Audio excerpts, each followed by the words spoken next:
Peço aos irmãos que estejam abrindo a Bíblia de vocês, lá no livro de Atos, no capítulo 3. Nós vamos ler Atos capítulo 3, do verso 1 até o verso 10. Diz assim: certo dia, Pedro e João estavam subindo ao templo na hora da oração, a hora nona, por volta das 3 da tarde. Estava sendo carregado para a porta do templo chamada Formosa um aleijado de nascença, que ali era colocado todos os dias para pedir esmolas aos que entravam no templo. Vendo que Pedro e João estavam para entrar, pediu-lhes esmola. Pedro e João olharam bem para ele, e então Pedro disse: olhe para nós. O homem olhou para eles com atenção, esperando receber deles alguma coisa. Disse Pedro: não tenho prata nem ouro, mas o que tenho, isso lhe dou. Em nome de Jesus Cristo Nazareno, ande. Segurando-o pela mão direita, ajudou-o a levantar-se, e imediatamente os pés e tornozelos do homem ficaram firmes. E de um salto pôs-se de pé e começou a andar. Depois entrou com eles no pátio do templo, andando, saltando e louvando a Deus. Quando todo o povo o viu andando e louvando a Deus, reconheceu ser ele o mesmo homem que costumava mendigar, sentado à porta do templo chamada Formosa. Todos ficaram perplexos e muito admirados com o que lhe tinha acontecido. Amém? Até aqui.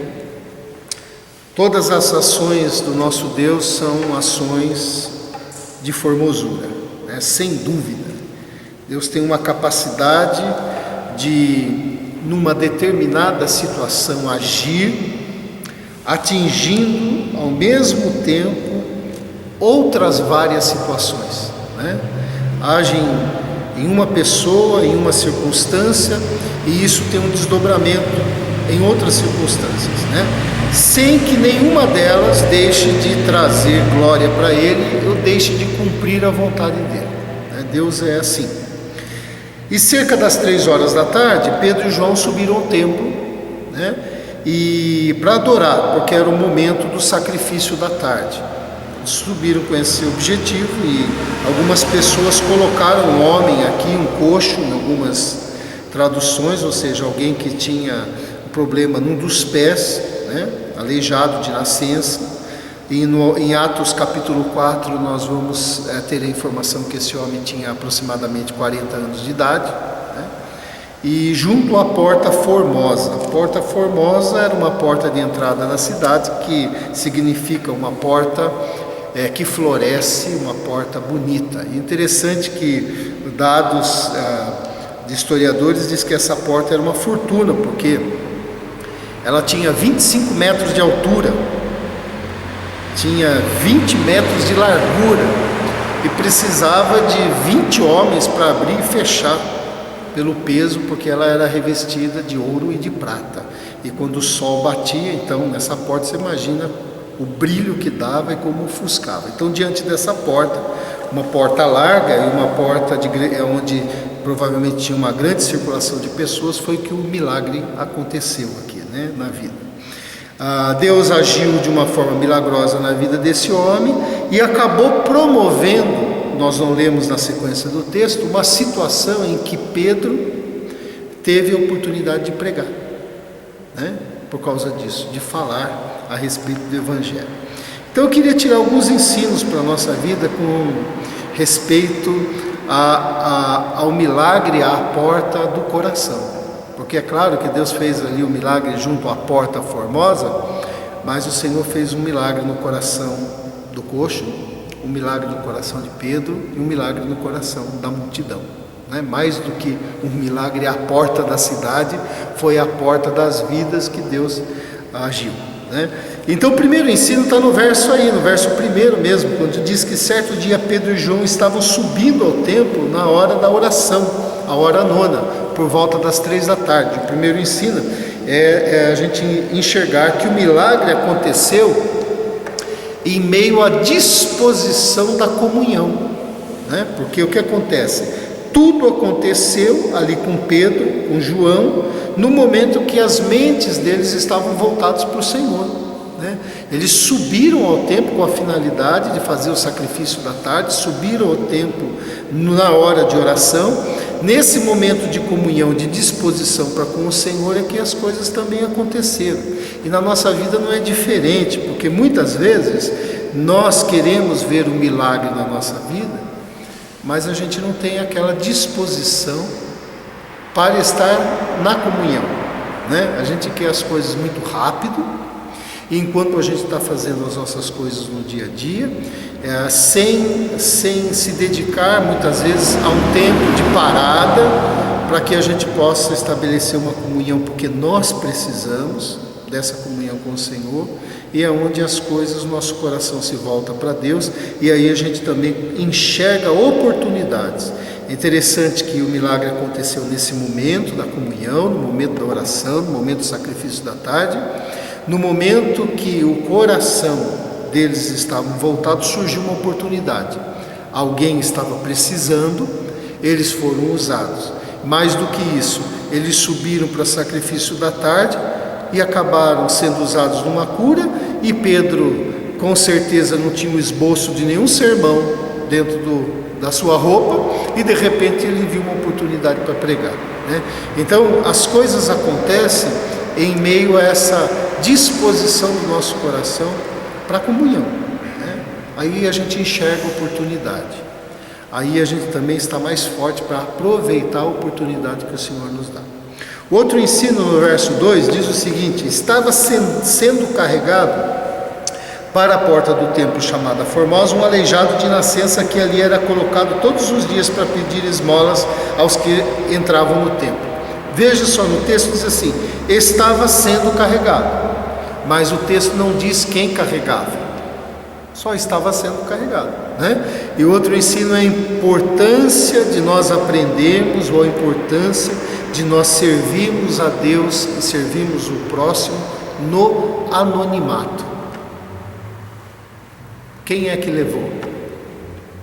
A gente não sabe, mas alguém levou aquele homem se encontra com os homens de Deus e Deus age, né? A importância do nosso coração, não dar importância se o nosso nome aparece ou não, mas aprender sempre e com a maior probabilidade e possibilidade, o quanto mais o nosso coração servir no anonimato, né? E isso não impede que a gente sirva. Aliás, Jesus ensina, né, que a gente deve esconder de uma mão, da outra mão, aquilo que a gente faz. Não é isso? Esse deve ser o espírito. Se de repente nosso nome for citado, se de repente nós formos vistos, que isso seja casualidade, né? Mas não seja algo que o nosso coração procure. Então a importância da gente servir a Deus assim, porque a gente ama e serve a Deus na vida do próximo. Tinha gente aqui no bastidor da cena do milagre trabalhando, e nós não sabemos quem é. Outro ensino está aqui no verso 5 para a nossa vida, para o nosso coração, porque o milagre que foi acontecendo nos corações, o homem olhou para eles com atenção. Então Pedro passa por ele pede esmola, não é isso? E aí Pedro diz: olhe para nós. E o homem olhou para eles com atenção, esperando receber dele alguma coisa. E aí eu tiro um ensino para a nossa vida, da importância de nós termos expectativas de coisas boas no nosso coração, né? Quando Pedro diz assim para ele: olha para nós, diz o texto que ele olhou com atenção, esperando. Claro, ele não esperava um milagre, talvez esperasse a esmola, mas o fato é que ele olhou com atenção e esperava receber alguma coisa. E isso mostra a disposição do coração. Opa, se esses pediram para eu olhar, alguma coisa vai sair dali, né? Deus vive o tempo inteiro nos chamando para olhar para Ele. Nós pregamos isso no domingo, não foi? Olhai para mim e sede salvos, não foi o que a gente falou no domingo? Deus nos convidando o tempo inteiro para olhar para Ele, e nós vimos quantas salvações nós temos quando nós olhamos para Deus, na mensagem de domingo. Mas o fato é que a importância da gente guardar essa esperança, essa coisa boa no coração, de que apesar de eu estar passando o que eu estou passando hoje, apesar do que eu estou sentindo hoje, apesar do que eu estou enfrentando hoje, a esperança de que essas coisas mudam, né? Mudam. Os dias passam, novos ingredientes são acrescidos, são acrescentados, vão mudando, e junto com a situação que vai mudando, e principalmente, o nosso coração vai mudando nisso tudo, né? Nosso coração. Você veja que às vezes uma situação se apresenta muito complicada para você, o seu coração está extremamente aflito. Se essa situação perdura, não somente a situação vai tendo outros contornos, como o nosso coração vai ficando menos aflito e a gente começa a ter algumas reações. A gente começa a orar, a gente começa a buscar, a gente começa a lembrar das promessas de Deus, a gente começa a fortalecer, a gente começa a pedir para alguém nos ajudar e vai mudando, né? Mas isso quando há coisas boas, nós esperamos coisas boas. A importância da gente cultivar esse esperar coisas boas no nosso coração, ainda que a gente não esteja vivendo o bom, mas no coração a gente tem a esperança. Ele tinha essa esperança, né? Versos 5 e 6 ainda, ele olha com atenção e espera, e disse Pedro o seguinte: não tenho prata nem ouro, mas o que tenho isso lhe dou, em nome de Jesus Cristo, Nazareno ande. Então veja só, Pedro disse, poderia ter dito da seguinte forma: eu não tenho nenhuma riqueza comigo aqui, né? Eu não tenho dinheiro, não tenho prata nem ouro. Foi isso que ele disse, não tem dinheiro. Talvez ele pudesse dizer, não tenho nenhuma riqueza aqui. Mas ele disse o seguinte: não tenho prata nem ouro, mas o que tenho, né? Eu não tenho este tipo de riqueza que você me pede, mas o que eu tenho, outra riqueza que eu tenho, eu te dou, que foi pelo poder do nome de Jesus, a cura que ele recebeu. Então o ensino é que todas as riquezas que nós recebemos de Deus, a gente deve distribuir nessa terra, ainda que a gente não tenha o ouro e a prata, né? Mas aí, como a gente já vem falando muitos dias em outras mensagens, quantas riquezas a gente tem recebido de Deus. E olha, vamos nesse momento esquecer um pouco das riquezas materiais, né? Mas a palavra de Deus é o seguinte, que a manifestação de bondade de Deus na sua vida é uma riqueza. Deus olhar para você e ser bom para você, que riqueza, né? E esta bondade de Deus, diz a palavra, muitas vezes nos leva ao arrependimento. Arrepender-se genuinamente, movido por Deus, é outra riqueza, né? A tolerância de Deus para com a gente perde a paciência, né? Aqui a gente não consegue ser tolerante todo o tempo, consegue? Não. Mas Deus é tolerante com a gente. É uma riqueza que a gente recebe, a tolerância de Deus, a paciência de Deus, as mudanças que Deus faz na nossa mente e no nosso coração, é uma outra riqueza. Por quê? Porque você fica tentando mudar, se esforçando para mudar, e muitas vezes você não consegue mudar. Aí vem uma ação de Deus e muda você. Quem já passou por isso, né? Tantas vezes que você orou, tantas vezes que você se esforçou, você conseguiu muito pouco, mas de repente Deus permite uma situação que, olha, vira você ao contrário, 360 graus. E aí você muda. Uma riqueza muito grande, essa transformação que Deus dá. Então a ideia é o seguinte: todas as riquezas que a gente tem recebido de Deus, nós devemos distribuir na terra. Então aí qual é a distribuição? Eu recebo de Deus tolerância, o que eu faço? Distribuo tolerância. Eu recebo bondade, distribuo bondade. Eu recebo paciência. Eu recebo arrependimento, a possibilidade de arrependimento, também acolher aquele que está se arrependendo na minha frente, diante de mim, né? Também, se eu tenho a riqueza de ser transformado e mudar o pensamento, também se alegrar com a mudança de pensamento do outro. Quer dizer, todo tipo de riqueza, somado às outras riquezas, materiais, seja o que for que Deus tem dado.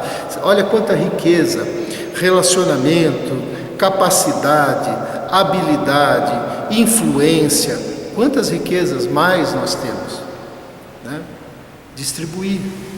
Aliás, Jesus ensina isso no Sermão do Monte. Ele diz que a gente não deve ajuntar tesouros na terra, mas nos céus. E aí como é que a gente não ajunta tesouro? A gente não ajunta tesouro, é recebendo o tesouro, eu distribuo o tesouro. Aí eu não ajunto, né? E esses tesouros aqui, a bondade, a tolerância, a paciência, o arrependimento, a aceitação do arrependimento, a alegria da mudança de mente, todas essas coisas que são formadas numa outra pessoa, são formadas na alma delas, e a alma é eterna. Por isso a gente junta tesouro nos céus. Então essas riquezas a gente deve receber, e a gente recebe todos os dias. Por isso diz assim: olha, não tenho ouro nem prata, mas o que eu tenho, isso eu te dou. O que você tem? Qual é a riqueza que Deus tem te dado além da riqueza material? Qual é a riqueza? A gente entregar. Versos 7 e 8 diz o seguinte: segurando-o pela mão direita, ajudou a levantar-se. Imediatamente os pés e tornozelos do homem ficaram firmes, e de um salto pôs-se de pé e começou a andar. Depois entrou com eles no pátio do templo, andando, saltando e louvando a Deus. Quando todo o povo viu andando e louvando a Deus, reconheceu que era aquele homem que costumava mendigar, não é? Então, quando a graça de Deus nos levanta, ela nos enche de otimismo, né? Nos enche de otimismo. Talvez esse homem represente o mundo que necessita da graça de Deus e torne-se otimista, porque a gente vive aparentemente no otimismo, mas um mundo extremamente pessimista, porque a gente olha para os rumos que estão sendo tomados, né, por onde as coisas estão indo. Talvez represente esse homem que foi tocado pela graça de Deus e então se encheu de otimismo. Deus já enviou o seu Filho, o toque já foi dado, e o otimismo vem quando então nos entregamos a Cristo, e aí a nossa vida nós começamos a pensar de maneira diferente com relação à vida e agir de maneira diferente com relação à vida, né? Então, quando a graça de Deus nos toca, quando você recebe um favor de Deus, quando você tem uma resposta de oração, quando você foi alvo da bondade de Deus sem ter pedido, isso enche o nosso coração de alegria, não é isso? A gente recebe novas forças para a vida, não é assim? Então, esse é um ensino. Veja só, Deus nos levantar é uma graça. O filho pródigo caiu e Deus o levantou, né? Davi também caiu e Deus o levantou. Não foi assim? Que mais? Pedro também caiu, mas Deus o levantou. Então, você já caiu? Então veja, quando a gente percebe que a graça de Deus nos levantou, como isso enche de otimismo. A outra pergunta é: talvez você esteja caído, mas a graça de Deus é suficiente também para te levantar e te encher de otimismo, né? Então a gente deve estar com o coração assim. E é naturalmente aqui no verso 8, esse coração assim, que possui a consciência da graça, que possui a consciência do favor. Isso é muito importante diante das mensagens que a gente ouve hoje até. Você veja bem, esse homem, ele não esperava receber a cura, ele esperava receber os trocados.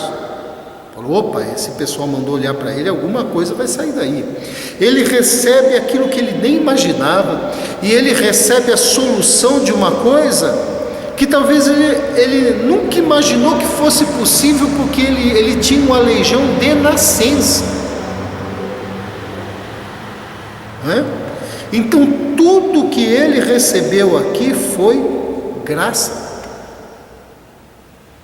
nada do mérito dele, ele não fez nada para receber isso, simplesmente aqueles homens olharam para ele e falaram: olha, nós não temos ouro nem prata, mas o que nós temos nós te damos, em nome de Jesus, levanta, anda, fica curado. E aquilo foi na graça, foi de graça, foi um favor, foi a bondade de Deus direcionada na vida dele, coisa que ele não esperava, pelo menos naquele momento não, e muito possivelmente nem na vida, quando a gente tem uma deficiência de nascença, que você olha e vê que não tem como mudar aquilo. Então, quando o coração possui a consciência da graça, aí acontece o quê? Veja, imagine a cena, na porta daquela cidade, cheio de gente, da porta até o templo, esse homem andando, saltando e louvando a Deus. Quem estava de longe olhava e falava: nossa, o cara endoideceu, né? Mas é assim, quando a gente tem a consciência da graça, a gente não apenas louva, mas o louvor brota numa força, numa intensidade muito grande, porque a gente reconhece que é favor. E a gente tem a mania de dizer muitas vezes: olha, Deus me atendeu, mas também eu fiquei 4 anos orando por isso, né? Como se isso fosse um mérito nosso, que 4 anos nós fizemos, nós dobramos o braço de Deus e Deus nos deu. Não, é graça de Deus. Os 4 anos também foi graça, porque nesses 4 anos, não pense que você que fez, Deus trabalhou no seu coração o tempo inteiro, né? Então, quando a gente tem a consciência da graça, não apenas a gente louva, mas é para saltar mesmo, né? E esse é um ensino na nossa vida. E por último, tudo que Deus faz na nossa vida serve de instrumento para testemunhar o seu amor e a sua presença entre os homens. E a gente vê isso então, que nós não lemos, mas olha só o verso 11 e 12 que diz assim: apegando-se o mendigo a Pedro e João, todo o povo ficou maravilhado e correu até eles ao lugar chamado Pórtico de Salomão. Vendo isso, Pedro lhes disse: israelitas, por que isto os surpreende?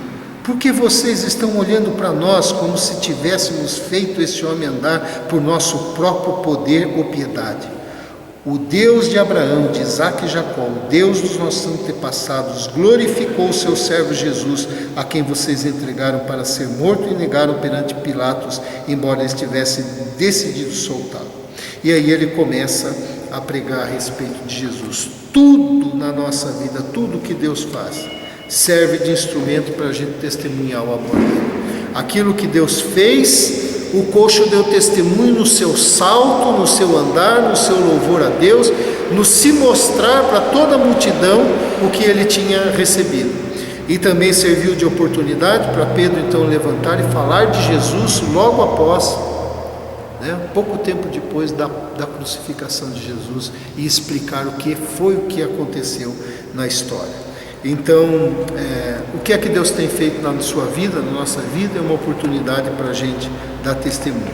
Então, irmãos, o milagre aconteceu na Porta Formosa, mas na verdade o milagre aconteceu no coração de cada um desses aqui, no coxo, nos discípulos e na multidão.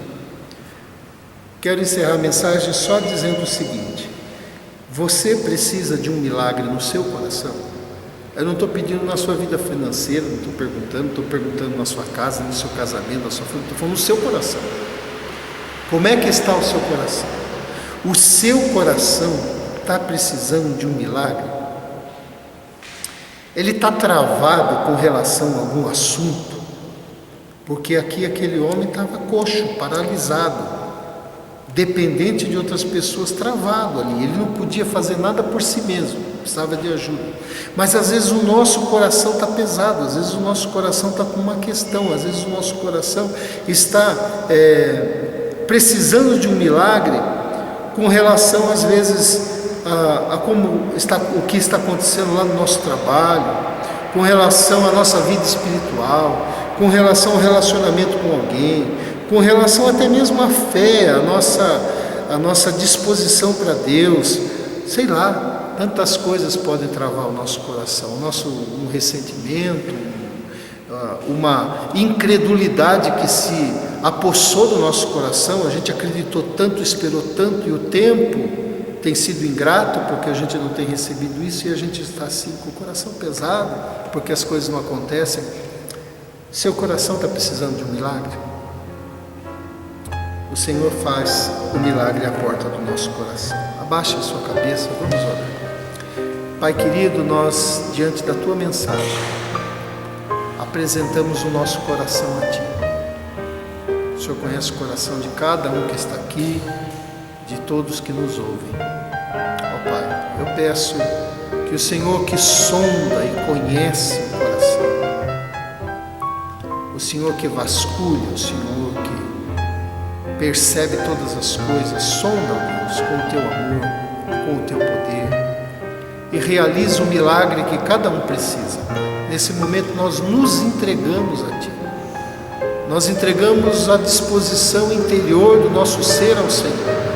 A nossa mente, nossas emoções, tudo que acontece do lado de dentro, nós apresentamos a Ti e pedimos, Senhor, limpa o que tem que ser limpo, cura aquilo que precisa ser curado, Deus, realiza o Teu milagre.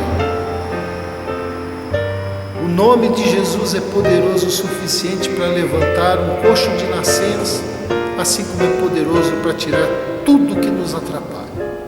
Ó Deus, eu peço em nome de Jesus, pelo poder que é no nome de Jesus, visita cada um de nós, sonda, traz à tona e realiza um milagre para a Tua glória, Pai, e para benefício da nossa alma.